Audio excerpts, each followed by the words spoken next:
ঢাকায় সিনেমার জনপ্রিয় অভিনেত্রী নুসরাত ফারিয়া তার অভিনীত সিনেমা জিন 3 ঈদকে কেন্দ্র করে প্রেক্ষাগৃহে মুক্তি পেয়েছে। তবে ভৌতিক গল্পের এই সিনেমা দর্শকদের মনে তেমন একটা সাড়া ফেলতে পারেনি বলে সিনেমা প্রেমীরা বলছেন। এদিকে সবকিছুকে পেছনে রেখে বিচে জলকেলিতে মেতেছেন নুসরাত ফারিয়া। অভিনয়ের পাশাপাশি সামাজিক যোগাযোগ মাধ্যমেও এই অভিনেত্রী বেশ সরব থাকেন, যেখানে নিজের ভালো লাগা থেকে শুরু করে ঘুরতে যাওয়া সহ অনেক বিষয় নেটিজেনদের মাঝে শেয়ার করে থাকেন। এবার কাফতান বিকিনিতে জলকেলিতে মেতে উষ্ণতা ছড়াচ্ছেন নুসরাত ফারিয়া। শেয়ার করা ছবিতে দেখা যায় বিচে কাফতান বিকিনিতে ফটোশুট করছেন এই অভিনেত্রী। খোলা চুলে, চোখের চাহনি আর মিষ্টি হাসি যে নেটিজেনদের নজর কেড়েছেন।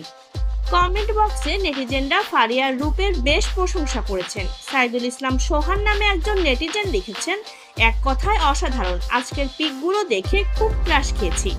আরেকজনের ভাষ্য, অসাধারণ, মনোমুগ্ধকর।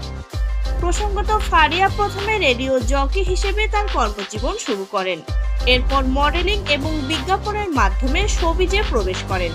2015 সালে তিনি তার প্রথম চলচ্চিত্র আশিকি দিয়ে চলচ্চিত্রে আত্মপ্রকাশ করেন।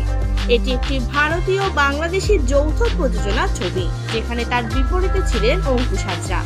এই চলচ্চিত্রটি বাণিজ্যিকভাবে সফল হয় এবং নুসরাত ফারিয়াকে জনপ্রিয় করে তোলে।